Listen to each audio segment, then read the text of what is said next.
오늘 마태복음 지난주 설교에 이어서 이제 쭉 가게 됩니다. 지난주 설교 기억하십니까? 두 가지에 대해서만 한번 회상해 봅시다. 같은 본문이에요. 같은 설교에 한 설교를 끊어서 하기 때문에 여러분들이 이어서 기억하시는 것이 되게 중요합니다. 뭐가 중요하다고 그랬죠? 법 조문을 보는 것이 아니라 법 정신을 보는 것이 중요하다고 했습니다. 그렇죠? 하나의 법 조문을 보면 과속, 단속, 내가 안전벨트 단속 이런 걸 하면 과태료가 얼마, 그러면 나한테 손해가 된다 이런 식으로 접근하지 말고 그것을 만든 이유를 생각하라는 거죠. 그렇죠? 법 정신을 이해하는 사람은 율법을 자유하게 사용합니다. 무슨 뜻이죠? 나도 그것을 원하지 않기 때문에. 그렇죠? 나도 내 안전이 침해받는 것과 내가 다른 사람의 안전을 침해하는 것을 원하지 않기 때문에 내가 자연스럽게 그렇게 할 수 있게 되는 것입니다. 정신을 이해하는 자는 자유롭게 됩니다. 하지만 법 정신을 이해하지 않고 법조문의 메인 자는 그에 대해서 억압으로 다가오게 되어 있습니다. 법에 대한 이해, 여기에 대해서 지난주 말씀에 대해서 이어갔습니다. 그럼 하나님께서 주신 법도 우리를 억압하려고 하는 법 조문이 아니라 하나님께서 제시하시는 법 정신으로 이해해야 된다고 했습니다. 지난주는 살인하지 말라에 대해서 말씀드렸죠. 살인하지 말라라고 했습니다. 사람을 죽이지 말라는 뜻이기보다 거기 뭐가 담겨있다고 했죠. 첫 번째는 이렇게 했습니다. 살인하지 말라인데 그것이 외적 살인을 얘기하는 것이 이전에 뭐다? 내적 살인. 네 마음의 태도, 마음으로 이렇게 하는 것마다 살인하는 것이라고 얘기했습니다. 또 뭘 얘기했죠? 마음으로 어떻게 하는 것마다 살인하는 거였어요? 평가하는 것마다 살인하는 거라고 했습니다. 그래서 살인하지 말라는 법조문에는 뭐가 담겨 있습니까? 평가에서 기대로의 정신이 담겨 있다고 했습니다. 사람을 평가하는 것, 살아있음에도 불구하고 그 사람 여전히 가능성을 갖고 있음에도 불구하고 이 사람은 이렇다라고 내가 결정해버리는 것, 이것이 굉장히 나쁜, 안 좋은 살인하는 태도라고 했습니다. 그 사람은 살아있습니다. 그렇기 때문에 언제든지 변화할 수 있습니다. 그것을 내가 기대감으로 눈을 바라보는 것, 이것이 우리가 첫 번째로 가져야 되는 삶의 태도라고 얘기했습니다. 오늘은 두 번째, 그와 세 번째를 한번 나눠보도록 하겠습니다. 두 번째, 오늘 본문은 이거네요. 간음하지 말라라고 시작하고 있습니다. 주일날 듣기 참 불편하고 껄끄러운 얘기입니다. 별로 그렇게 은혜롭지도 않죠. 간음하지 말라, 음욕을 품고 여자를 보고 간음하는 자마다 눈을 빼라 이런 식의 얘기가 나옵니다. 말씀을 읽으면서 감동이 물려오지는 않습니다. 그렇죠? 뭔가 좀 불편한 태도로 적혀 있습니다. 간음하지 말라는 말씀을 하면 우리는 일반적으로 성적 욕망에 대한 억압 쪽으로 이해하는 부분들이 많이 있습니다. 그렇게 되면 이제 편해지는 사람들이 몇 분 계시죠. 이제는 여자보다는 남자가 좀 더 위험해지고요. 그리고 기혼보다는 미혼이 좀 더 위험해지고요. 그리고 신체적으로 건강한 사람이 건강하지 않은 사람보다 좀 더 위험해집니다. 그렇죠? 그러니까 20대에 신체 건강한 미혼 남성에게 좀 더 하는 얘기처럼 들리기도 합니다. 그렇죠? 나이를 먹고 힘이 빠지면 사실 별로 저촉될 게 없지 않습니까? 그리고 본인이 성적 욕망을 많이 가지고 있지 않는 어떤 특정 계층이나 세대도 그렇게 영향을 받지 않을 것 같습니다. 그러면 이거는 나이가 먹으면 다 해결되는 일이고, 내 체력이 떨어지면 다 해결되는 일이고, 내한테 성적 욕망이 사라지면 다 해결되는 그런 어떤 물리적인 것들에서 얘기하는 걸까요? 그렇지는 않겠죠, 그렇죠? 우리가 이미 흐름을 봤습니다. 살인하지 말라는 게 사람 죽이지 말라는 얘기를 하면, 단지 사람 죽이지 말라는 얘기를 하는 게 아니라면, 이 간음하지 말라도 단지 어떤 성적인 문제에서 얘기하는 것은 아닐 것입니다. 간음에 대해서 한번 얘기해보죠. 아름다운 여자가 있습니다. 매력적인 여자가 있어요. 남자가 그 여자를 보고 와 하고 안 느낄 수 있습니까? 안 느낄 수 있죠, 그쵸? 준영아, 안 느끼죠? 그렇게 사랑하는 아내가 있으면 어떤 여자가 앞에 지나가도 아무런 그런 느낌을 안 느끼죠, 그쵸? 아니요. 선이야, 듣고 있니? 녹음되고 있는데. 느껴요? 농담이죠? 그쵸. 안 느낍니다. 우리처럼 결혼한 사람들은 절대 그런 거 안 느껴요. 전혀 안 느낍니다. 예. 안 느끼죠. 안 느껴요. 예를 들어 봅시다. 제가 설교 때 자주 들었던 예예요. 워낙 충격적인 경험이어서 자주 반복적으로 얘기합니다. 외국근로자 사역을 할 때였어요. 신방을 갔습니다. 청년 신방이었어요. 어떤 청년이었냐면, 이천이 가라오케라는 업소에서 일하시는 러시아 여성분들을 신방하는 거였어요. 너무 기분이 좋았습니다. 왜냐하면 주로 외국노조 생각하면요, 40, 50대 남성분들을 만납니다. 그렇죠? 이따만 우즈벡 아저씨들 만난단 말이에요. 네, 여성도가 생긴 거잖아요. 얼마나 기뻤겠습니까? 기쁜 마음으로 신방에 갔습니다. 역삼동에 있는 어떤 빌라의 반지하 정도에 한 20평 되는 반지하 한 7분 정도가 살고 계셨어요. 다 업소에서 일하시는 분들이 때문에 참 아름다우셨습니다. 목사가 신방 왔다고 6분 중에 한 7분 중에 한 6분 정도는 그래도 나를 섬기겠다고 이렇게 되게 음식을 차리시고 나를 환영해 주시고 막 그러셨었는데, 한 분은 되게 교회를 싫어하시는 분이셨나봐요. 그냥 버티고 누워 계셨습니다. 쳐다도 안 보고 버티고 누워 계셨어요. 그래서 이렇게 간단한 예배를 드리고 이렇게 기도를 하고 이 순서가 끝났습니다. 일부가 끝나면 보통 뭐 하죠? 2부 순서 약간 간단한 다과를 하죠. 근데 이 6분이 저를 너무 사랑하셔서 다 다과를 준비하러 나가셨어요. 그리고 이제는 그 방에 제가 이런 게 앉아있고, 그 앞에, 그 러시아 여성분 한 분이 이렇게 뒤로 누워 계신 거예요. 근데 그분이 란제리만 입고 계셨어요. 이거는 정면에서 이렇게 앉아있는 거예요. 얼마나 당황스럽습니까? 한나로 붙잡고 싶었는데, 다 나가버리셨어요. 방입니다. 정적이 흐르고요. 저 혼자 있습니다. 여자분이 앉아있고 굉장히 아름다우신 분이셨어요. 제가 어떤 느낌을 가졌을까요? 어땠을 것 같아요? 저는 그 순간 제 자신에게 깜짝 놀랐습니다. 되게 안타까웠습니다. 그렇잖아. 란제를 입고 있건 어떻게 하고 있건 간에 그래도 목사라고 신방을 왔는데 일부러 이불을 덮어도 되는데, 그렇죠? 옷을 입어도 되는데 다른 방으로 가도 되는데 일부러 대놓고 나에게 굉장히 도전하듯이 그렇게 누워있는 분, 얼마나 그 애를 싫어하면 혹은 하나님에서 거부감이 있으면 저렇게 나에게 굉장히 어떤 면에서 일종의 폭력적으로 도전적으로 나에게 행동할까? 저 사람은 하나님에 대해서 어떻게 마음이 닫혀 있을까? 그래도 어찌됐건 이 사람들은 자기를 수단적으로 바라보는 사람들이 아니라 그래도 인격적으로 교회에서 사람들이 왔다는 걸 굉장히 기뻐해 주는데 이 사람은 그런 가능성 자체를 닫고 있는, 안 느껴졌어요. 아무런 느낌도. 그리고 인간은 위대하다는 생각이 들었습니다. 사람은 어느 경우에 그런 성적인 욕망으로 여성을 안 보기 시작합니까? 인격적인 관계가 설정된 경우에 성적인 욕망으로 이성을 안 보기 시작합니다. 그쵸? 우리가 길거리에 지나는 여성이나 어느 매체에 나오는 여성을 보면서 어떤 성적 욕망을 느끼는 이유는 인격적인 느낌으로 다가오지 않기 때문에 그렇죠? 그게 사람이라는 생각이 잘 안 들기 때문에 그렇습니다. 현대사회는 그걸 더 많이 만들어주고 있죠. 비인격화. 그렇죠? 어떠세요? 너무나도 아름답습니다. 너무나도 섹시한 여성이 있습니다. 근데 내 여동생이요, 내 누나예요. 성적 욕망이 들겠어요? 옷 좀 입고 다녀라. 미쳤냐? 이러지 않겠어요? 아무 느낌도 안 들어요. 사람입니다. 그렇죠? 진짜 인격적인 관계에서. 그러면은 여기서 우리가 문제점을 알 수 있습니다. 그러면은 간음함의 문제는 무엇인가?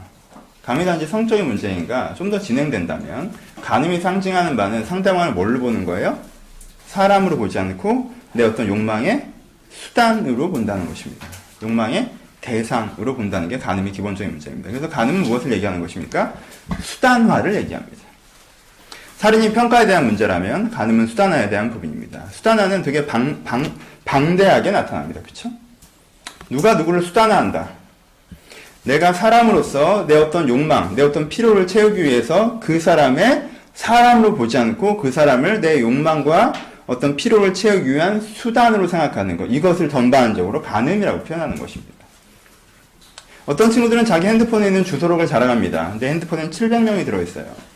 이 700명 중에는 내가 자동차 사고 났을 때 연락할 사람, 술 마시고 싶을 때 연락한 사람, 내가 법적인 걸 물어볼 사람, 내가 우울할 때 찾아갈 사람, 내가 심리적으로 상담할 사람, 내 진로를 고민해 줄 사람, 돈 꿔줄 사람, 난 그런 사람이 700명이 폴더별로 정리되어 있습니다. 내 인간관계의 힘을 아시겠습니까? 어떤 사람들이 이런 식으로 얘기합니다. 그것이 정확한 의미에서 무엇입니까? 수단화입니다. 사람을 사람으로 대하는 것이 아니라 사람을 사람으로서 대우하는 것이 아니라 내 어떤 욕망에 대한 수단의 패턴으로 대우하는 것. 사회생활에서 이런 것들은 가장 많이 나타나죠. 하지만 예를 들을 수가 없을 정도입니다. 그렇죠? 사회생활에서는 너무나도 흔하기 때문에 저쪽이 나를 수단화하고 내가 저쪽을 수단화하고 동료가 동료가 아니고 직장 상사가 상사가 아니고, 그래서 사회생활에 대한 기술이라고 하는 것은 다 수단화를 어떻게 더 잘 지킬까에 대한 처세술에 관련된 것인 게 현대사회의 특징이기도 합니다. 이런 것을 우리가 수단화라고 부릅니다. 그리고 그것을 우리가 전반적으로 간음의 문제라고 얘기하기도 하는 것입니다. 사회에 대한 예는 너무나도 많기 때문에 수단화가 아닌 예를 들기가 더 빠르기 때문에 뭔가 예를 들기가 어렵습니다. 하지만 그래도 수단화가 안 돼야 된다는 상황, 가정이나 관계로 좀 들어와서 예를 들어봅시다. 어떤 경우가 있을까요? 가정에서도 부모가 자녀를, 자녀가 부모를 수단화하는 경우들이 발생합니다. 그렇죠? 가장 흔한 경우는 어떤 거죠? 너무 보편적인 것은 대리만족에 대한 부분들도 있습니다.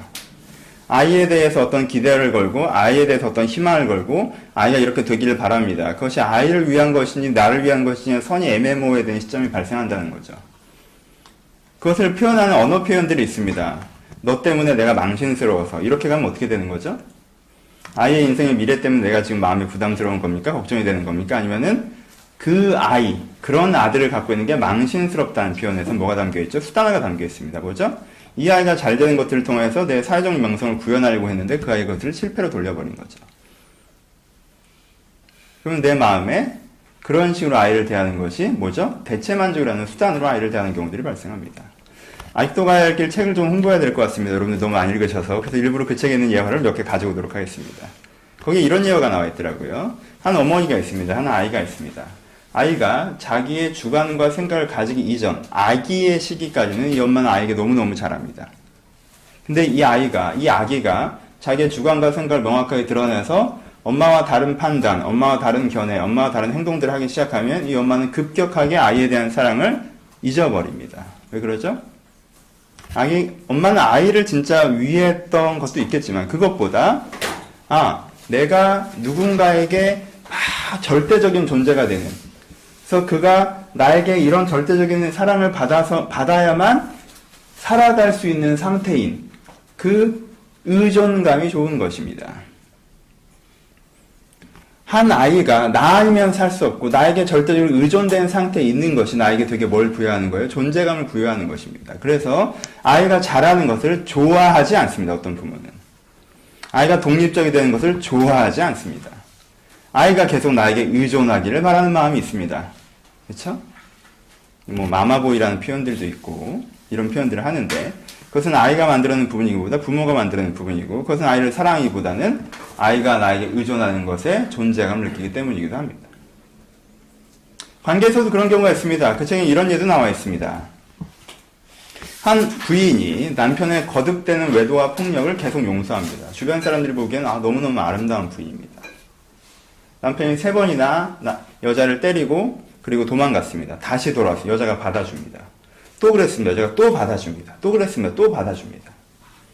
어느 날 상담가가 이 여자에 대한 상담을 시작합니다. 여자는 자기는 아무런 문제가 없고 자기는 너무 상처받았기 때문에 치유가 필요하다고 상담을 시작했습니다. 근데 이 상담가는 이 여자의 문제점을 지적합니다. 이 여자의 문제점은 무엇이었냐면 이 여자의 인생을 바라보면 어떠냐면요. 돌아온 다음에 그 남편이 건강해지기를 기대하고 격려하고 뭔가 남편을 제대로 만들어가는 태도를 남편에게 보이지 않습니다. 남편이 계속 너는 그런 놈이고 너는 저런 놈이고 라는 식으로 남편을 대우합니다. 그리고 그 남편이 돌아오는 걸 굉장히 즐깁니다. 남편이 잘못됐다고 하는 걸 굉장히 즐깁니다. 이 상담가는 여자에게 이렇게 설명했습니다. 당신은 도덕적 우월감을 느끼려고 당신의 남편을 사용하고 있습니다. 라고 표현했습니다. 여자는 자기가 누구보다 도덕적으로 우월하다고 느껴지는 그 순간에 존재감을 느낍니다. 그 순간을 즐깁니다. 내가 뭔가 대단한 사람이어서 이 사람을 되게 용서해주고 이 사람을 되게 배려해주고 이 사람을 되게 품어주는 그 도덕적 우월감을 즐깁니다. 그래서 이 남자가 독립하고 성장해서 건강해지는 것에 대한 노력은 하지 않습니다. 돌아오면 받아주고 받아준 다음에 계속 너는 한심한 사람이라는 듯이 그를 대합니다. 그래서 그 남자는 그 여자에게 있는 동안은 자기는 되게 열등하게 느껴지고 한심하게 느껴지기 때문에 또 다른 길을 찾아가기도 하다가 또 돌아오기를 반복하는 이상한 패턴을 유지시킨다는 것입니다. 책에 대한 이야기이기 때문에 많이 안다 했을지 모르겠지만 책을 일부러 인용하는 이유는 수단화는 우리가 생각하는 것보다 조금 더 기묘하게 교묘하게 우리의 생활 가운데 되게 많이 침투해 있다는 것입니다. 수단화되는 건 굉장히 위험한 방식입니다. 내가 다른 사람을, 내가 다른 관계들을, 내가 다른 사회를 내가 수단화함으로 말미암아 그것들에 대해서 내가 어떤 것을 취하는 것. 우리는 많은 부분 이런 식으로 인간관계를 꾸려가고 있다면 우리는 하나님께 얘기하시는 가늠하는 자의 속에 들어가게 됩니다. 그건 굉장히 위험한 것입니다. 수단을 반복하게 되면 어떻게 됩니까? 수단을 반복하게 되면 아이러니하게도 수단을 반복하는 사람이 소외됩니다. 사람들이 그를 따돌린다는 뜻이 아닙니다. 그 스스로가 사람들을 수단화하며 대하기 때문에 이에게 뭐가 남아있지 않죠? 인격적인 관계가 남아나질 않습니다. 이 사람은 나에게 뭘 해주는 사람, 저 사람은 나에게 뭘 해주는 사람, 저 사람은 이것을, 저 사람은 저것을 이런 식으로 내가 인간관계, 사람들을 대해왔기 때문에 결국 나는 어떻게 되죠? 혼자 남게 된다는 것입니다. 많은 사람들, 700명의 명단이 들어있어서 우울할 때 찾아갈 사람과 영적으로 조언해줄 사람까지 명단에 들어있으나 이 사람의 외로움은 극복되지 않습니다. 이 사람의 소외감은 극복되지 않습니다. 왜요? 이 사람은 사람을 다 수단화하기 때문입니다. 그래서 수단화의 가장 큰 피해자는 자기 자신이 되는 경우가 굉장히 많이 있습니다. 하나님께서는 뭐라고 얘기하십니까? 이것을 찍어버리라고 얘기하십니다. 하나님께서 얘기하시는 건 이것입니다. 네 눈이 먹물직하면 그걸 뽑아버리라. 네 손이 너를 범죄직하면 찍어버리라. 이렇게 말씀하십니다. 과격한 표현인 것 같나요? 아니면 예수님은 사실적인 표현을 하고 계십니다. 무슨 뜻이죠? 내 손의 욕망, 내 눈의 욕망, 뭘 보고 싶고 뭘 잡고 싶고 내가 그 일정한 내 삶의 욕망을 충족시켜내기 위해서 사람을 수단해낸다면 그럼 난 결국 내 삶을 내가 어떻게 만드는 거예요? 내가 내 삶을 지옥으로 만드는 것입니다. 오케이? 내가 일정한 내 욕망을 충족시키기 위해서 수단화된 세상으로 내 인생과 내 관계와 내 세상을 만들어가 버린다면 내가 내 스스로의 인생을 지옥으로 만드는 것이에요. 차라리 그러한 일정한 욕망이 성취되지 않는다 할지라도 내가 갖고 싶은 것을 좀 갖지 못하고 내가 보고 싶은 것을 좀 보지 못한다 할지라도 내가 사람들과 수단화된 관계가 아닌 목적적인 관계 속에 있을 수 있다면 그것이 내 인생에 훨씬 더 소중하다라는 것입니다.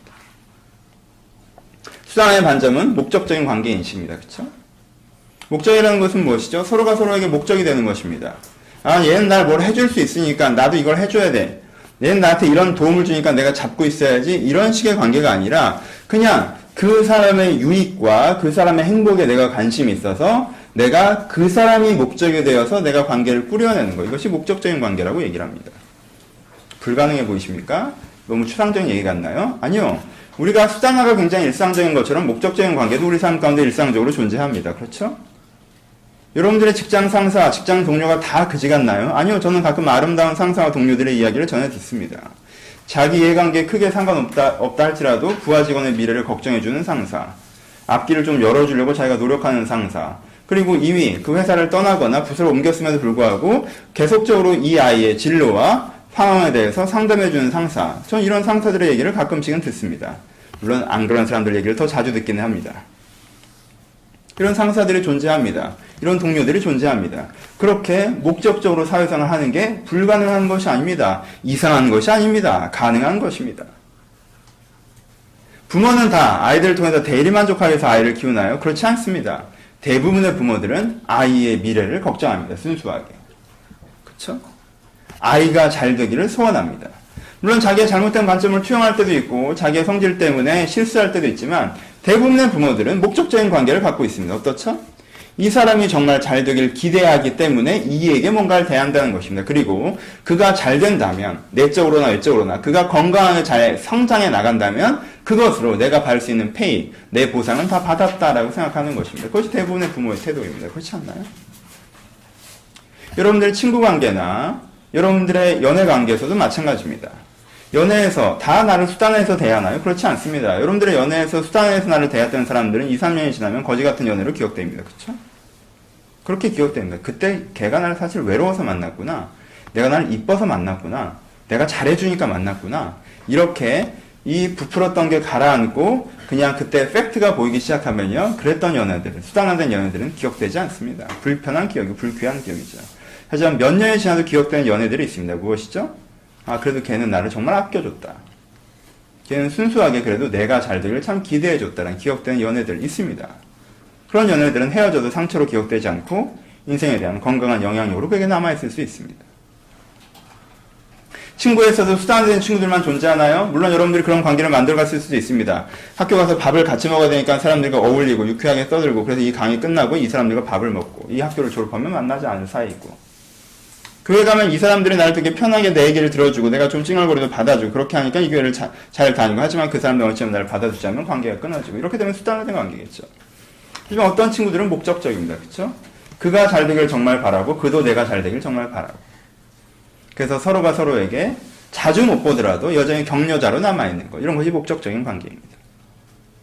목적적인 관계는 불가능한 것도 아니고 이상한 것도 아닙니다. 우리 일상생활에서 이미 있는 것이고 우리 일상생활에서 우리가 이미 만들어가고 있는 것입니다. 우리는 이 두 가지 관계성 속에서 살아갑니다. 목적적 관계와 수단화된 관계성. 여러분 보십시오. 수단화된 관계가 여러분들 얼마나 피해주는지, 여러분들 척박하게 하는지, 불편한지. 내가 회사를 갔을 때 모든 사람들이 나를 수단화해서 대한다면 내가 잘하고 있다 할지라도 나는 줄타기 하는 기분일 수밖에 없습니다. 그렇죠? 내가 다른 사람의 수단이 되어지지 않을 때는 사람들이 나를 버릴 테니까요. 그렇죠? 얼마나 불편한 일입니까? 내가 가족에서 그렇다면 이 사람은 정말 엄청난 내적인 타격을 받게 됩니다. 내가 연애에서 그렇다면 그것은 굉장히 불쾌한 기억으로 나에게 남게 되겠죠. 하지만 거기서 그런 일을 직장의 몇몇은 나를 목적으로 대하고 우리가 서로가 목적으로 대하며 그 몇몇은 건강한 연애관계, 목적적인 연애관계이며 그래서 나의 가족 중에 누군가 혹은 전부는 나를 목적적으로 대할 때 그것이 그 사람 스스로 자기를 의미 있게 여기고 가치 있게 여기고 안정감을 누리고 살 수 있게 하는 생명의 원천이 되지 않습니까? 우리는 두 종류의 사이에 껴서 살아가고 있다는 것입니다. 우리가 이 수단화된 사회와 이 목적적인 사회에서 우리가 결정해야 되는 부분들이 분명히 있다는 것입니다. 하나님께서는 얘기하십니다. 간음하지 말라고 얘기하십니다. 저는 남자 손 한번 잡아본 적이 없으니까요. 축하드립니다. 자랑입니까? 그것을 얘기하는 것이 아닙니다. 저는 결혼 이후에 부정한 관계를 가진 적이 없습니다. 물론 중요한 일입니다. 하지만 그것이 전부인가요? 단지 그 얘기를 여기에 도덕적으로 얘기하고 있는 걸까요? 그렇지 않습니다. 네 인생의 관계에 대한 얘기를 하고 계신 것입니다. 너에게 사람은 수단이냐 목적이냐는 얘기입니다. 여러분 기대감을 가십시오. 목적적인 관계에 있는 관계들을 기대감을 가셔야 됩니다. 그렇죠? 반복적인 패턴으로 적용됩니다. 지난주에 얘기했죠. 여기에 모여있는 사람들이 서로가 서로를 기대하는 관계라면 평가하는 관계가 아니라 그렇죠. 10명의 사람이 함께 모였습니다. 서로가 서로를 기대해 준다면 지금이 한심하더라도 서로가 서로를 기대해 준다면 그 사람들의 모임은 참 아름다울 것입니다. 그렇죠? 하지만 10명이 훨씬 더 수준이 있는 10명이 서로가 서로를 평가하고 있다면 그 모임은 참 불편하기 짝이 없을 것입니다. 그렇죠? 여기도 마찬가지입니다. 10명의 사람이 함께 살아갑니다. 10명의 사람이 무인도에 살아갑니다. 10명의 사람이 사회 속에 살아갑니다. 여러분들의 사무실, 여러분들 집에 몇 명 있는지 모르겠지만 사실 우리는 이런 무인도에서 살아가지 않습니까? 무인도 아니죠. 사람들이 조금은 있으니까. 그 10명, 그 20명, 그 5명이 전체인 것처럼 보여지는 몇 명의 가족, 몇 명의 직장 속에서 우리는 살아갑니다. 그래서 그들과 나눈 내 관계가 내 사회적인 정체성에 큰 영향을 주지 않습니까? 근데 그 몇 명의 관계 속에 살아가는데 한쪽의 10명은 나를 수단화한다면 내가 그들에게 어떤 유익을 줄 수 있기 때문에 나를 어르고 달래고 나를 구슬려서 나를 사용하려고 한다면 그럼 난 거기서 내 것을 빼앗기지 않기 위해서 당하지 않기 위해서 정신을 바짝 차리고 살아가야겠죠. 얼마나 어려운 세상입니까? 얼마나 불편한 세상입니까? 성경은 이런 곳을 지옥이라고 부르는 것입니다. 천국은 어떤 곳입니까? 10명이 살아가는데 그 10명이 좀 보잘것없고 불편하고 무능할지라도 서로가 서로에게 목적이 되어서 서로가 서로 좀 더 나아지는 것에 헌신하고 돕는 세상 하나님은 여기를 천국이라고 부르시는 것입니다. 그래서 지혜롭고 잘난 사람들의 그 수단화된 지옥보다 무능하고 열등화된 사람들의 이 목적적인 천국이 더 아름답다고 성경은 얘기하는 것입니다. 여러분 이 수단화의 죄에서 자유해지기로 결단하셔야 됩니다. 그리고 목적적인 삶을 꿈꾸셔야 합니다. 첫 번째, 매번 적용하는 것처럼 여러분들 자신에 대해서 수단화하지 마십시오. 아, 제가 저를 수단화한다고요? 예, 그렇습니다. 여러분들 자신을 수단화하지 마십시오. 뭐에 대한? 여러분들의 욕망에 대한. 우리는 자주 우리의 욕망에 우리를 수단화합니다. 얼마나 안타까운 일입니까? 다른 사람도 아니라 나 자신을 내 욕망에 대한 수단으로 사용합니다. 그렇게 여러분들 자신을 욕망에 내어준 바 되면 여러분들에게는 무엇이 남죠? 천박한 자존감만 남게 됩니다. 욕망에 함부로 휘둘려진 내 인생이라고 하는 것은 얼마나 천박한 자존감 속에서 쓰러질 수밖에 없습니까?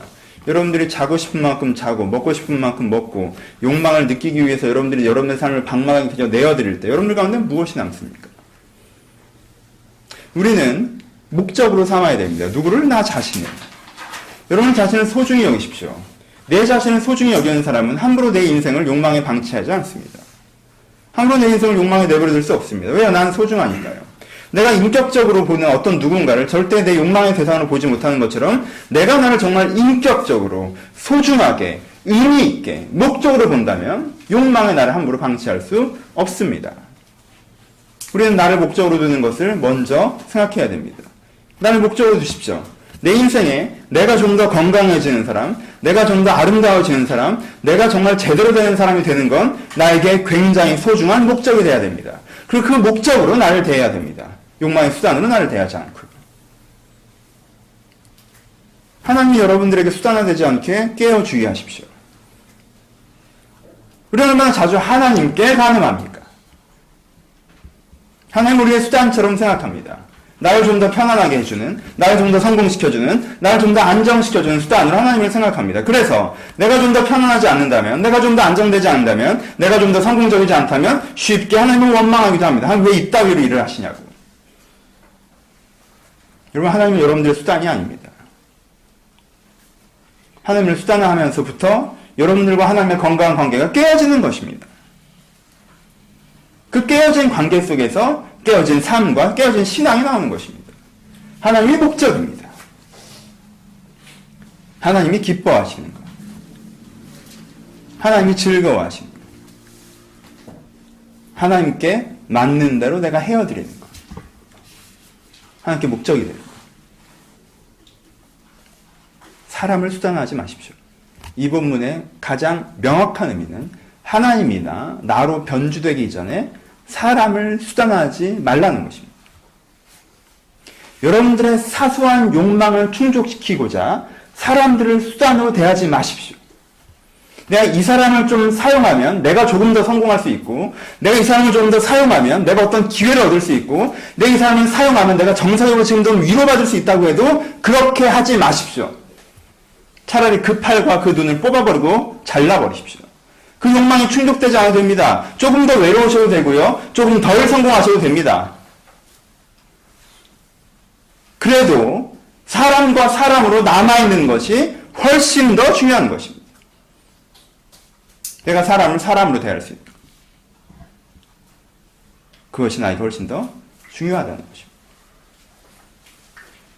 수단화의 유혹을 떨치시고 사람을 목적으로 대하는, 하나님을 목적으로 대하는, 나 자신을 목적으로 대하는 그런 태도가 우리 가운데 필요합니다. 이것이 하나님께 얘기하시는 간음하지 말라의 법정신입니다. 하나님께 우리 가운데 이렇게 얘기하십니다. 그것이 우리 가운데 또 좋기 때문입니다. 우리의 생명과 안전을 더 걱정하시기 때문에 이 법을 만드셨습니다. 어떤 법이죠? 수단화하면 네 자신과 주변에 위험하게 만드는 것이다. 과속이나 음주운전처럼. 그러니까 지금 당장 그게 좀 편하게 느껴지고 유익하게 느껴지더라도 그 마음을 잘라버리고 네가 사람과 너와 하나님을 목적으로 대해봐라. 그것이 너를 더 아름답게 하는 것이다. 하나 더 갑시다. 오늘은 두 가지를 보도록 하죠. 그 다음에 맹세하지 말라는 얘기를 하고 있습니다. 맹세하지 말라. 어떻습니까? 마음이 되게 가벼워지지 않습니까? 간음하지 말라. 마음 무겁습니다. 여자를 보고 음욕을 품는 자마다 이렇게 되면 마음이 좀 무겁죠. 사람 친구를 보고 바보라고 하는 자마다 이렇게 되면 마음이 좀 무겁습니다. 하지만 맹세하지 말라. 우리는 원래 맹세 같은 거 잘 안 하잖아요. 그렇죠? 여러분 맹세하십니까? 야 맹세 뭐 이런 말 좀 하십니까? 전 고등학교 때 이걸 잘 안 해봤던 것 같은데요. 뭐 고등학교 때 그런 표현들을 좀 썼던 것 같기도 하지만 요즘에 살면서 맹세했던 적 거의 없습니다. 왜 굳이 맹세를 하겠습니까? 그리고 이건 지키기도 쉽습니다. 그렇죠? 맹세하면 큰일 나라고 얘기해 놓으셨으니까 맹세 안 하면 되죠. 난 그렇게 생각해 라고만 얘기하라고 했습니다. 난 그래. 거기까지만 얘기하면 된다. 오케이. 이건 어렵지 않습니다. 그러니까 우리는 이걸 쉽게 넘어갑니다. 그렇죠? 우리는 약간 우리 특유로 생각한다는 거죠. 살인하지 말라. 친구랑 바보라고 하는 자마. 그건 어떻게 그렇게까지 그래? 여자를 보고 음욕을 품는 자마다 그걸 어떻게 그렇게까지 그래? 맹세하지 이건 할 수 있는 거예요. 이렇게 슬슬 넘어가시면 본문의 의미를 알기가 어렵습니다. 그렇죠? 맹세하지 말라는 무슨 뜻일까요? 왜 맹세하지 말라고 하십니까? 하늘로도 말라, 땅으로도 말라. 맹세하지 말라, 맹세하지 말라, 맹세하지 말라. 맹세가 갖고 있는 기본적인 의미는 무엇입니까? 야, 하늘을 두고 맹세하는데 이건 이거야 라고 얘기합니다. 이 말투는 뭐가 담겨 있죠?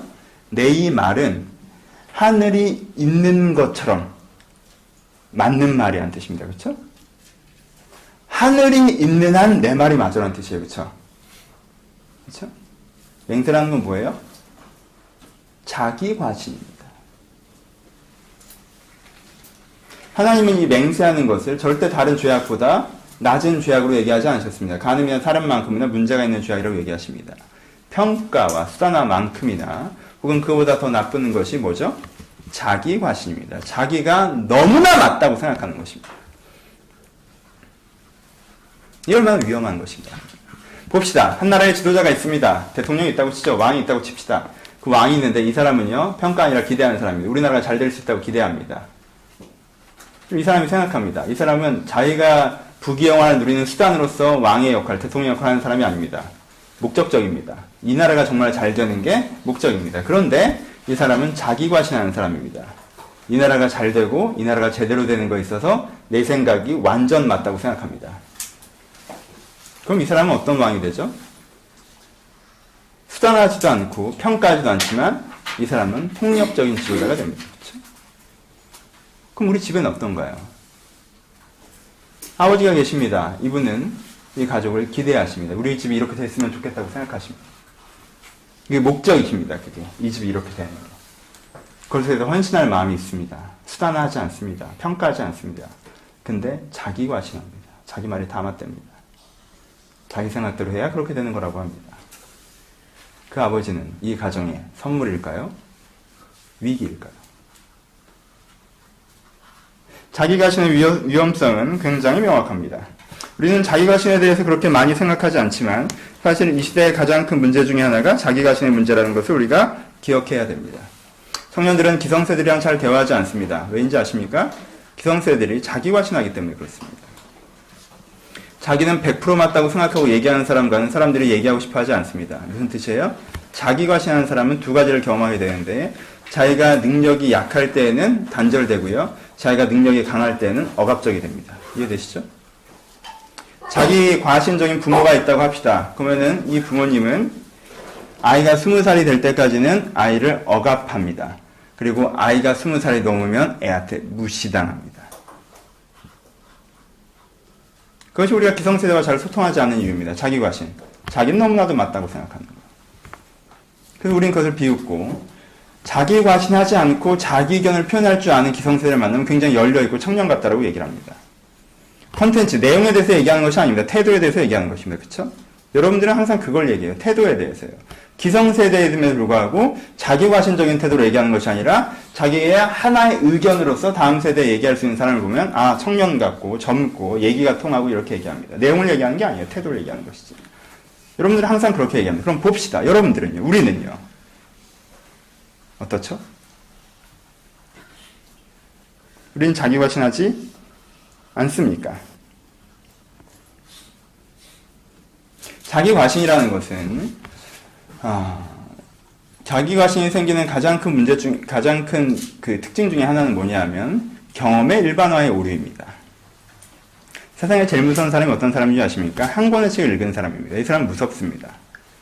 다양한 측면들이 있는 건데 그럴 때 생각하지 않습니다. 내가 읽은 한 권의 책이 맞습니다. 이 한 권의 책의 앵글로만 세상을 보고 세상을 판단하고 세상을 지향합니다. 그럼 이 사람은 다른 사람과 소통하기가 어렵습니다.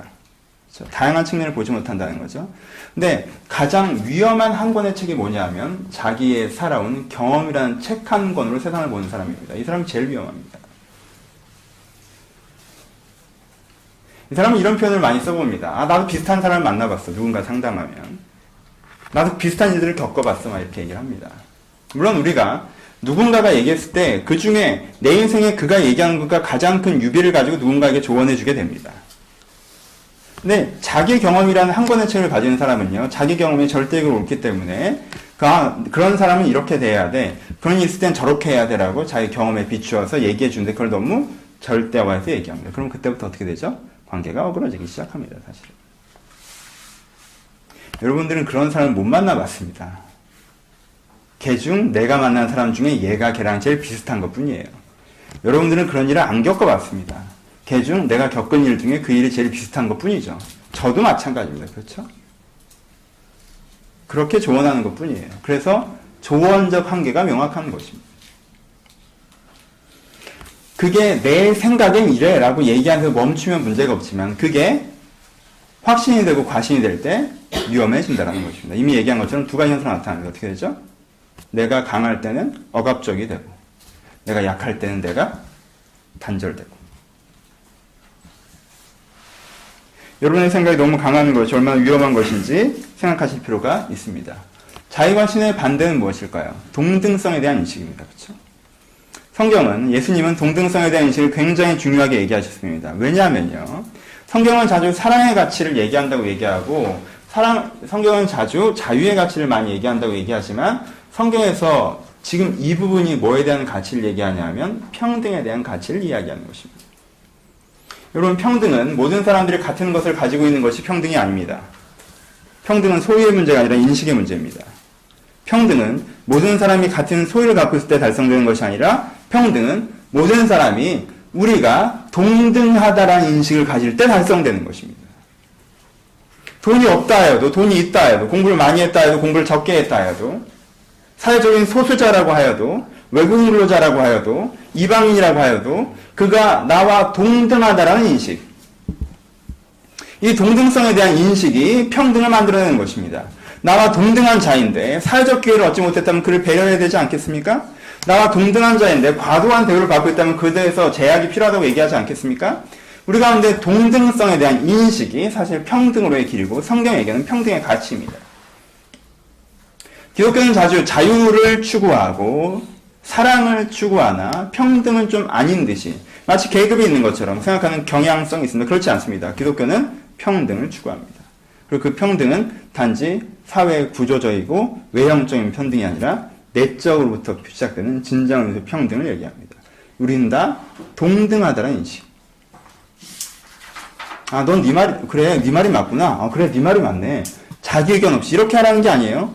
과신하지 말라는 게, 확신하지 말라는 게 아닙니다. 난 이래! 라고 하라는 것입니다. 그리고 논쟁하십시오. 투쟁하시고요. 분쟁하시고요. 싸움도 하십시오. 하지만 그래도 마음 깊이에는 뭐가 있어야 돼요? 제가 맞고 내가 틀릴 수도 있죠. 그렇죠? 하지만 지금 내 의견은 이거라는 거예요. 그리고 그 소통 과정 속에서 내가 변할 수도, 걔가 변할 수도, 우리가 더 나은 답을 찾아갈 수도 있는 거예요. 사람은 다 동등합니다. 어떤 사람도 열등하지 않습니다. 이 평등성에 대한 인식이 있으면 우리가 함부로 맹세, 나는 되게 맞다라고, 나는 하늘이 있는 것처럼 맞다라고 얘기할 수 없는 것입니다. 우리는 이런 자만에 대한 유혹을 되게 많이 느낍니다. 왜? 불안하기 때문이죠. 자기 과신은 동전의 양면처럼 자기 불안에서 출발합니다. 수단화는 동전의 양면처럼 위기감에서 출발합니다. 내가 먹고 살기가 어렵다고, 내가 살아남기가 어렵다라고 자기 위기감을 느끼는 사람들은 사람을 쉽게 수단화합니다. 나는 아무것도 없다고, 내가 아는 게 없다고 느끼는 사람들은 쉽게 자기를 과신하고 싶어 합니다. 왜요? 그게 무너지면 전체가 무너진다고 생각하기 때문에 그렇습니다. 자기 자신에 대해서 진정으로 안정감이 있고, 자기가 건강하게 살아갈 수 있을 거라는 자기 신뢰감이 있는 사람은 사람들을 목적으로 삼을 수 있고, 자기를 과신하지 않을 수 있습니다. 동등성을 인식할 수 있습니다. 사실 그러니까 강한 사람이 그렇게 할 수 있는 것입니다. 깨달은 사람이 그렇게 할 수 있는 것이고. 동등성을 인식하십시오. 자기 과신하지 마십시오. 첫 번째, 누구에게 하지 말라고 했어요? 여러분 자신에게 하지 마십시오. 여러분 자신에게 자기를 과신하지 마십시오. 이게 무슨 말이에요? 무슨 말이겠냐? 여러분들 너무 몰아붙이지 마십시오. 우리는 자꾸 우리를 과신합니다. 나의 한 가지 생각을 가지고 한 가지 가르침을 받으면요, 그거 갖고 나를 자꾸 몰아붙입니다. 내 얘기를 듣지 않습니다. 여러분들이 지금 세워놓은 표대가 틀릴 수 있습니다. 그리고 그게 틀렸다고 해도 여러분 인생이 무너지는 거 아닙니다. 여러분이 세워놓은 표대가 틀릴 수 있습니다. 그리고 그걸 내린다고 해도 무너지는 게 아니라는 것입니다. 그러니까 누구와 여러분들 자신과 소통하십시오. 난 이렇게 생각하고 달려가고 있는데 내가 뭐라고 얘기하는지, 거기에 대해서 어떻게 느끼는지, 어떻게 생각하는지, 내가 내 자신과 참으로 소통할 수 있어야 됩니다. 마치 내가 거기서 한마디라도 밀리면 내가 무너지는 것 같은 불안감에 내 자신의 얘기를 듣지 않고 이미 결정된 것이나 약간 말처럼 나를 억누르지 마시라는 것입니다. 인생에 결정된 것은 쉽게 없습니다. 여러분들이 어떤 계획을 세웠는지 모르겠지만 그것과 동등하게 지금 내가 느끼고 있는 것과 생각하는 것도 중요하다는 것입니다. 자기 자신을 과신하지 마십시오. 누구에 대해서? 내 앞에서. 그리고 누구에게서? 하나님 앞에서. 여러분들 틀릴 수도 있어요. 그치? 우리 이거 인정합시다. 여러분들 틀릴 수 있어요. 우리는 얼마나 대단한 사람들입니까? 우리는 자꾸요, 하나님을 수단화시키고 하나님을 틀릴 수 있다고 많이 얘기합니다. 그렇죠? 내 생각에 인생이 이렇게 가야지 잘 되는 것 같은데 그렇게 안 가요. 그럼 우리는 곧장 어떻게 하죠? 하나님 틀렸다라고 얘기해요. 지금 취업이 돼야 된다고 얘기합니다. 결혼이 돼야 된다고 얘기하고요. 가정이 안정돼야 된다고 얘기하고, 내가 정서적으로 행복해져야 된다고 얘기합니다. 내가 생각하기에 지금 그래야지 나에게 좋은 거라고 내가 생각을 갖고 있습니다. 근데 그게 안 되면 하나님이 틀렸다고 얘기합니다. 여러분들이 틀렸을 줄 누가 압니까? 지금 여러분들 인생에서 회개해야 될 때인지 누가 압니까? 여러분들이 지금 취업할 때가 아니라 내가 누구인지 고민해야 될 때인지 누가 압니까? 여러분 누가 함께 있을 때가 아니라 내 자신이 누구인지 혼자 좀 있어야 될 때인지 누가 압니까? 인생이 앞으로 나아갈 때가 아니라 멈춰서 방향을 바꿔야 될 때인지 누가 압니까? 여러분들이 틀릴 수도 있는 것입니다.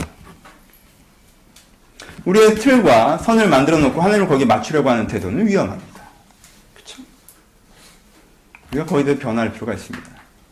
제 인생의 가장 고민스러웠던 기도 중에 하나가 이것이었습니다. 선교를 할 것이냐, 목회를 할 것이냐. 26살 때 그 기도를 시작했고요. 29살 때까지 그 기도를 했습니다. 이놈의 하나님 거기에 대해서는 응답을 안 하십니다. 얼마나 열받는 일입니까? 내 몸은 선교 쪽에 담겨 있습니다. 외국인 근로자 사역을 하고 있습니다. 여기에 대해서 응답을 못 받았습니다. 그러니까 선교사로 나갈 거냐 누가 물으면 대답을 못 하겠습니다. 그것처럼 신학생이 가오 죽는 일이 없습니다. 그렇잖아요. 넌 선교 일을 하고 있구나. 선교의 소명을 받았니? 아니 그런 건 아니고요. 왠지 영성 없어 보이잖아. 목회로 넘어왔습니다. 이쪽 일을 하고 있습니다. 너는 그러면은 어떤 목회를 할 거냐? 저는 그런 거 할 마음은 없는데. 이렇게 영성 없어 보여요. 주의 뜻을 분별하지 못하는 것 같고. 깝깝해 보이잖아요. 그 기도 3년 했습니다. 3년 때 하나님께서 그러셨습니다. 그만 좀 하라고. 그만했습니다. 지금 이해가 되네요. 그 기도가 왜 필요가 없었는지. 왜? 그때는 외국인 근로자에서 배울 게 필요했어요. 3년 동안 외국인 근로자에서. 근데 만약에 그때 하나님께서 넌 선교가 아니다 라고 했으면 내가 어떻게 했을까요? 당장 때려치고 나왔겠죠. 그 고생을 내가 왜 합니까? 난 내가 선교 가는 줄 알고 그 고생을 했어요. 그렇죠? 그래서 있을 필요가 있습니다. 선교다라고 하면 어떻게 했을까요? 저는 그쪽 사역을 절대 그만두지 않았겠죠. 내 한계에 따라 하나님께서 나에게 하실 말씀이 있는 것입니다. 이 하나님은 입장에선 지금 내가 선교냐 목회냐 내 인생에서 엄청나 보이는 그런 고민들이 내게 되게 중요하게 생각하고 그렇게 물어봤지만 하나님 입장에서는 지금 이 앞에 선교나 목회냐가 중요한 게 아니에요. 선교 가서 뭐 할 거고 목회하면 뭐 할 거예요. 사람 돼야 될 거 아닙니까? 목사 돼야 될 거 아니에요. 말씀을 깨달아야 될 거 아니에요. 깊이가 있어야 될 거 아니에요. 기도할 줄 알아야 될 거 아니에요. 그거 배우는 게 지금 먼저지. 선교나 목회냐 이게 지금 먼저예요? 아니죠. 하나님은 그 기도가 중요하지가 않은 거예요. 하나님 입장에서. 근데 우리는 우리 틀을 세워놓고 하나님이 틀렸다고 자꾸 얘기하고 싶어 합니다. 그래서 하나님 나에게 응답하지 않으신다. 인도가 사라졌다. 나는 뭔가 끈떨어진 영 같다. 이렇게 얘기하고 싶어 합니다. 여러분 인생을 자꾸 OX 퀘스천으로 만들어 놓으시죠? 이 남자냐 저 남자냐. 이때냐 저때냐. 사람도 없는데 내가 지금 이 나이가 이렇게 됐는데 사람이 없네 있네 해서 결혼을 하네 못하네 난 평생 혼자 사나 보다 그러고 그거 저도 다 하던 거예요. 그쵸? 28, 29, 30, 31, 32, 33 이렇게 가다 보면 무슨 생각이 들어요? 그냥 숫자인데 난 낭떠러지로 걸어가는 것 같은 기분이 들죠. 평생 혼자 살면서 외롭게 슬슬 죽어갈 것 같죠? 위기감이 드십니까? 졸업이 다가와요. 졸업을 했어요. 취업이 안 돼요. 어떤 일을 해야 될지 모르겠어요. 그럼 어때요? 솔직히 얘기해 봅시다. 여러분이 느끼는 체감 강도는 어느 정도예요? 여러분은 어느 정도 느껴요? 여러분들은 그 다가온 데를 낭떠러지에서 떨어지는 것처럼 느껴요. 난 평생 일도 없이 놀고 먹다 죽을 사람처럼. 난 평생 결혼도 못하고 혼자 죽을 사람처럼. 근데 그게 맞습니까? 그래요? 거기 1, 2년이 늦어지고 빨라지고 이렇다고 그렇게 인생이 바뀔까요? 그렇지 않아요. 여러분들 거기가 유일한 갈림길처럼 보일지 모르겠지만요. 제가 감히 이런 말씀 드려도 되는지 모르겠지만 지나온 선배 입장에선 갈림길은 계속 갈라져 있고요. 그리고 갈림길이 연결되어 있다는 거 아십니까? 지금 왼쪽 오른쪽 하면 인생이 아예 끝나는 것 같죠? 아니요. 이쪽으로 가다가 이 길이 이 길과 만나더라고요. 지금 오른쪽으로 가고 그 다음에 왼쪽으로 가고 그 다음에 왼쪽으로 가면 이렇게 갔을 때나 만나더라고요.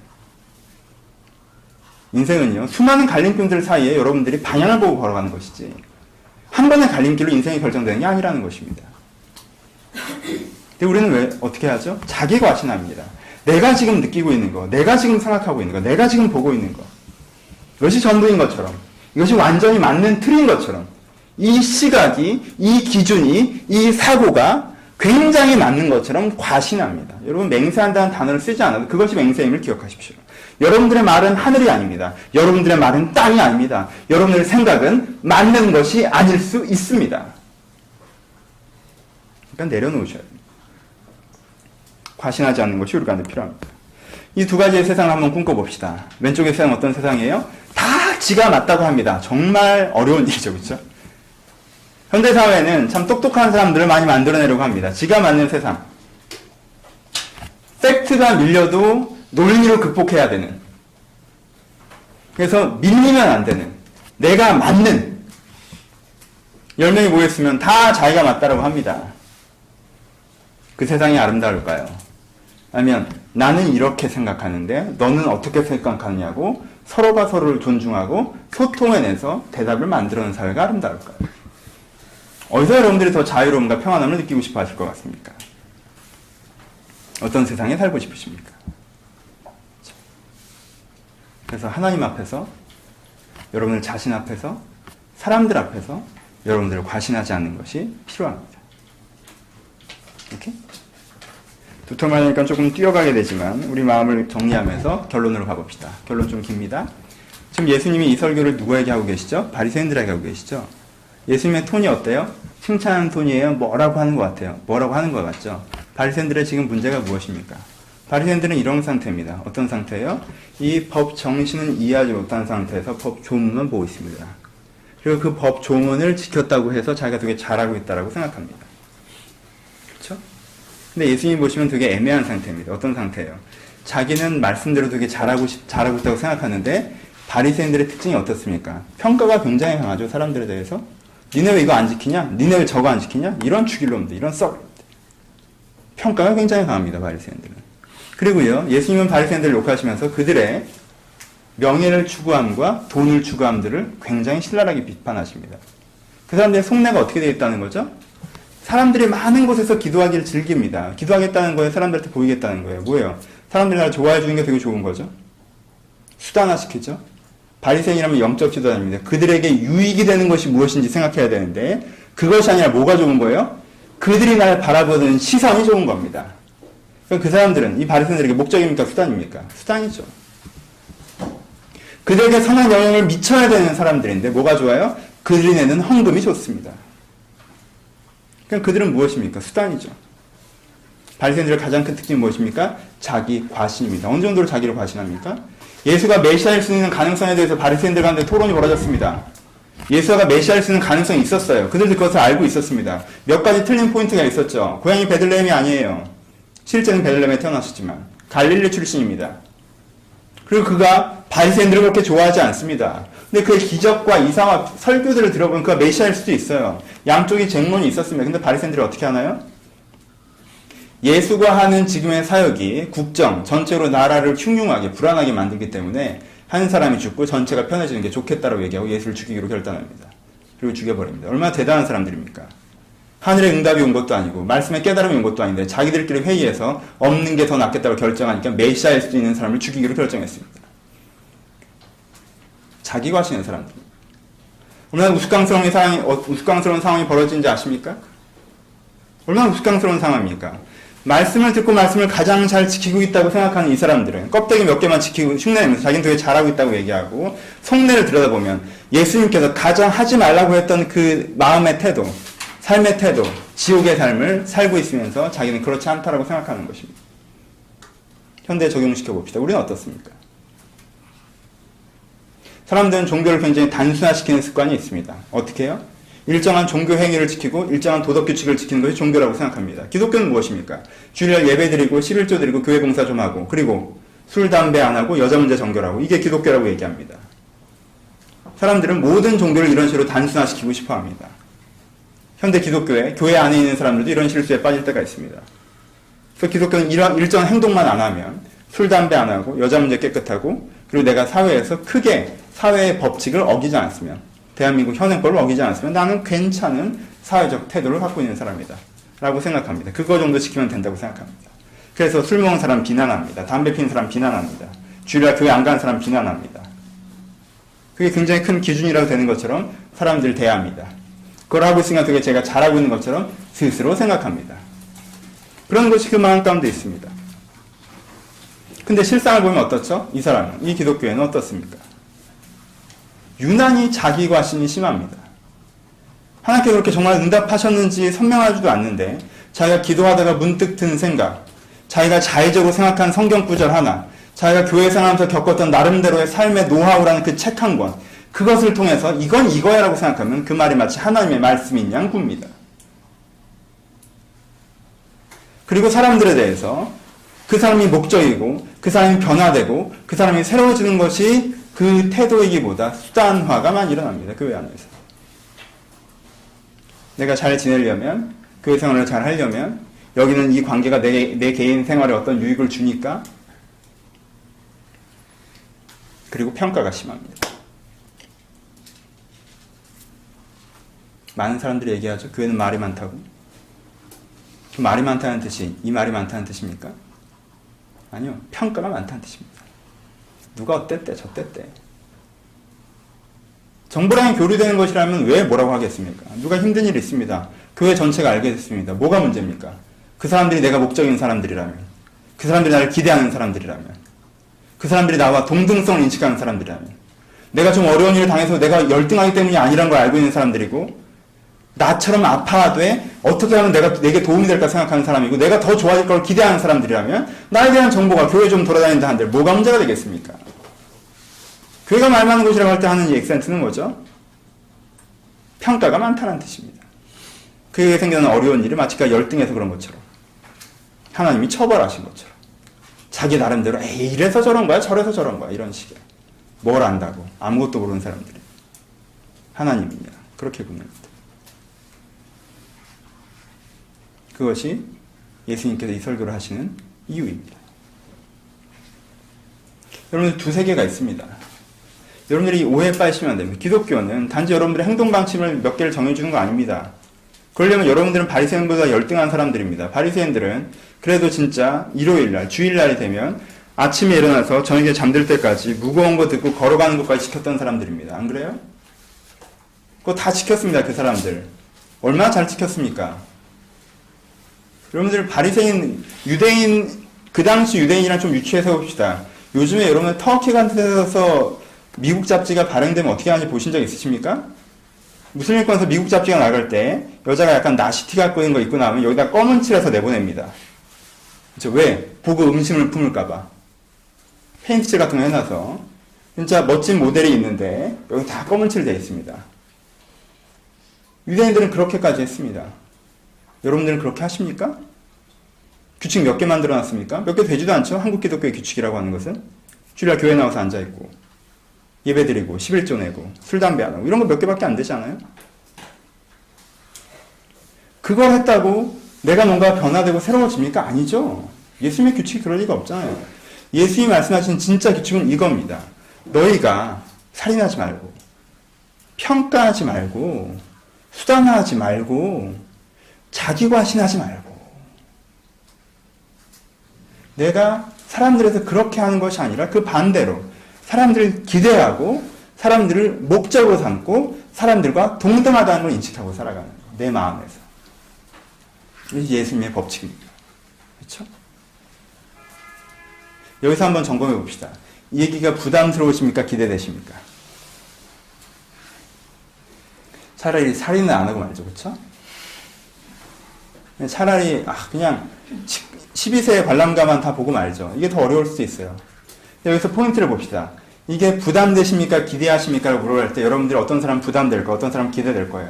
부담되는 사람은 왜 부담될까요? 지가 하려고 생각하니까 부담됩니다. 그렇죠?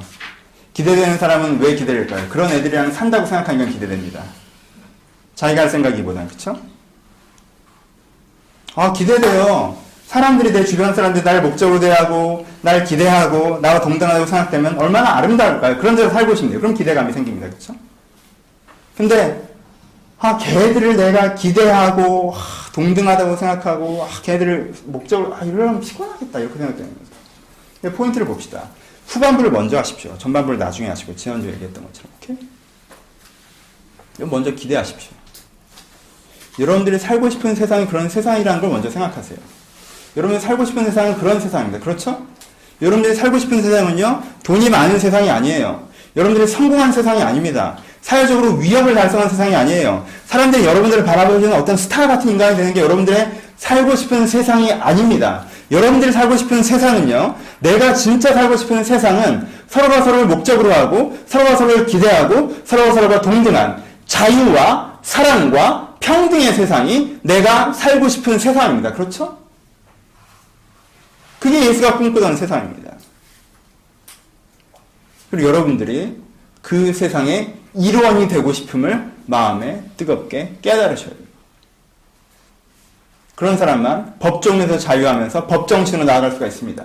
조문을 지키려고 하면 부담이 되고 불편한 것이긴 하지만 정신을 바라보는 자에게는 조문이 아닌 것입니다. 그냥 내 삶의 지침일 뿐이에요.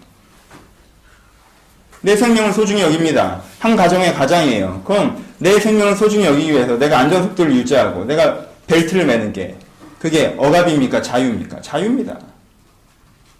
내가 살고 싶은 세상이 자유의 세상이고 평등의 세상이고 기대의 세상이에요. 그러면 내가 그렇게 하는 것이 자유입니까? 억압입니까? 자유입니다. 손해본다는 생각을 버리십시오. 그렇지 않은 사람들에게 그렇게 대할 때 얼마나 손해보냐. 여러분 손해보지 않습니다. 멍청하게 당하는 뜻이 아닙니다. 그 얘기는 다음 주에 더 하겠습니다. 손해보는 것이 아닙니다. 누리는 것입니다. 여러분들은 수단화해서 여러분들이 뭔가 빼앗아간 그자보다 여러분들이 여전히 그들을 목적으로 대한 여러분들이 훨씬 더 많은 것을 누리는 것입니다. 우리는 빼앗김 당하거나 억눌려지는 것이 아니라는 것입니다. 한 가지 얘기를 하고 마칩시다. 여전히 이것을 할 수 없다라고 느끼시는 분들에게 한 가지 비유를 말씀드리고 싶습니다. 사람은 빙하와 같은 존재입니다. 빙하는 어떻죠? 바닷물 속에 있는 거대한 덩어리 위에 바닷물 위에 조그마한 봉우리가 있는 것이 빙하입니다. 사람들은 빙하가 이렇다고 생각하지만 사실 요만큼의 빙하가 있다는 것은 바다에 떠있을 때 그 아래 이만한 덩어리 빙하가 있다는 뜻입니다. 많은 사람들은 자기 자신을 인식할 때 그 위에 떠있는 독특성을 중심으로 자기 자신을 인식합니다. 난 이런 사람이야. 목사님, 전 사랑하면 살기가 너무 힘들어요. 기대하면 살기가 너무 힘들어요. 왜냐면 전 어릴 때부터 그렇게 기대받지 못했거든요. 전 되게 평가를 많이 받았어요. 지금도 평가받고 있어요. 그래서 자존감이 낮아요.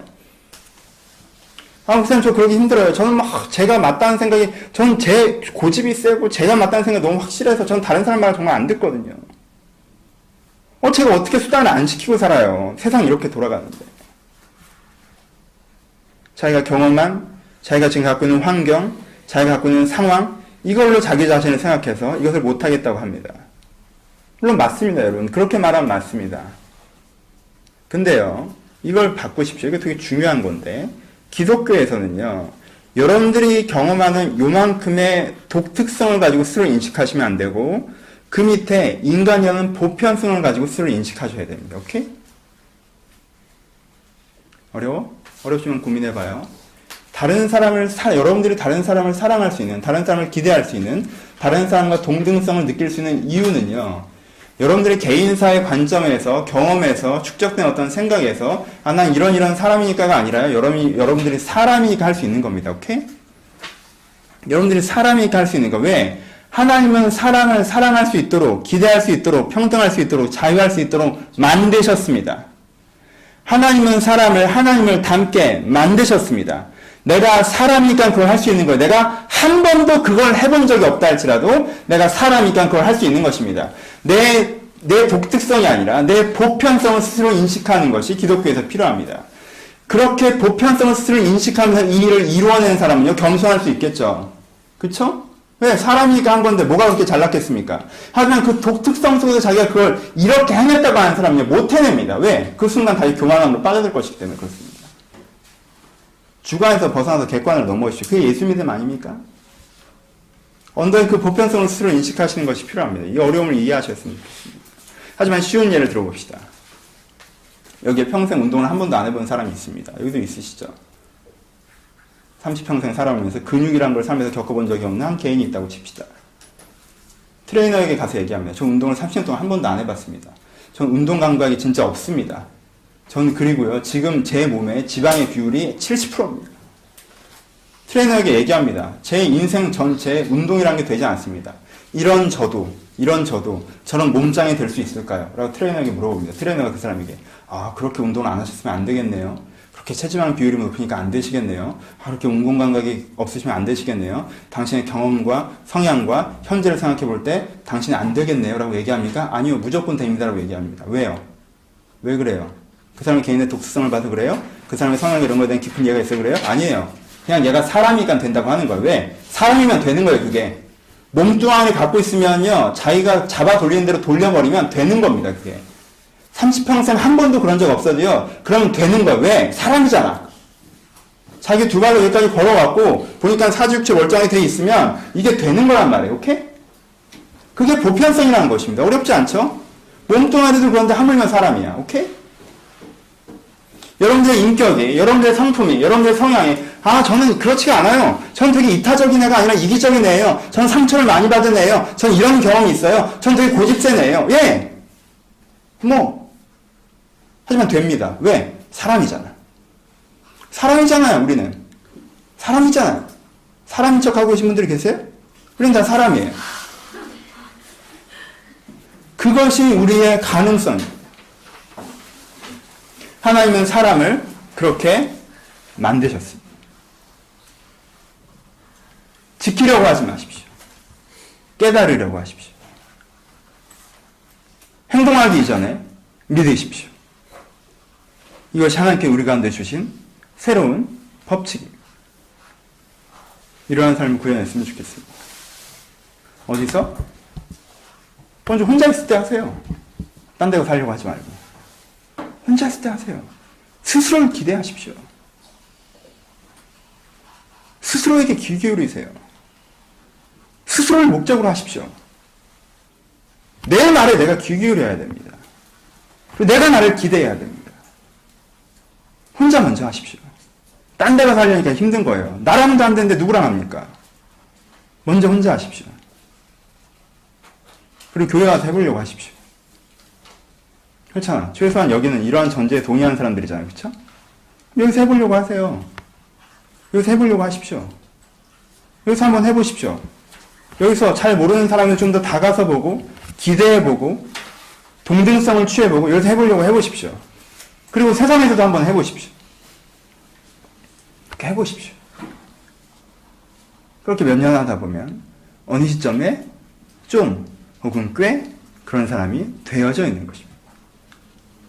여기서 한번 몸부림쳐서 기도한다고 성령이 갑자기 내 몸을 떨기자 내가 그런 사람이 되는 게 아니라 그렇게 되어져 가는 것입니다. 다음 주까지 한 번 더 이 얘기를 나눌 텐데 여러분 마음 가운데 이 고민이 있으셨으면 좋겠습니다. 여러분 4월이고 학기가 시작되고 한 해가 본격적으로 시작되다 보니까 여러 가지 삶의 정황 가운데 여러분들이 있다는 것을 알고 있습니다. 그리고 환경의 문제들 앞에 서다 보면요, 사람이요, 그 환경의 문제가 해결되는 게 인생의 문제가 해결되는 거라고 생각하는 경향이 많이 있는 것도 제가 알고 있습니다. 여러분 매번 속지 마십시오. 몇 번째 속으십니까? 환경의 문제가 해결되는 게 인생의 문제가 해결되는 것이 아닙니다. 환경의 문제는 있어 왔고 해결되어 왔고 또 생겼습니다. 항상 그렇게 사셨고 항상 그렇게 사실 것입니다. 우리가 서로 알고 있는 얘기 아닙니까? 제가 말하는 거 왜 특별한 사람 있으십니까? 한 번도 환경에 해결된 적이 없다. 한 번도 환경에 어려움이 닥친 적이 없다. 이런 사람 있으십니까? 아니에요. 우리는 다 롤러코스터를 타고 가고 있습니다. 우리는 다 인생의 굴곡을 따라가고 있습니다. 하지만 변하는 것이 있는데 내가 해결되면 인생이 해결되는 것입니다. 이럴 때일수록 하나님이 나를 도우신다, 인생이 잘 될 거다라는 현상적인 처방을 받으려고 하지 마시고 여러분들 자신을 찾아내십시오. 여러분 자신을 발견하십시오. 여러분 자신 가운데 하나님께서 주시는 그 은혜로 내 당한 모든 시험을 능히 이길 자로 성장해 나가십시오. 진정으로 그 이타의 사람, 기대의 사람, 그리고 목적의 사람, 그리고 동등성의 사람으로 스스로를 만들어가 보십시오. 그럼 삶의 정황이 얼마나 변화되는지 경험하실 것입니다. 그리고 삶에서 무슨 선택을 해야 되는지도 보이실 것입니다. 그리고 삶에서 그 선택이 내 인생의 전부가 아니라는 것도 깨닫게 되실 것입니다. 그것이 여러분들의 인생을 해결하는 것입니다. 오늘 이 말씀이 여러분 삶 가운데 녹아들어서 삶의 몇몇 문제를 혹은 근본적인 문제를 풀어져 나가는 숙제의 시작이었으면 좋겠습니다. 같이 기도하시겠습니다.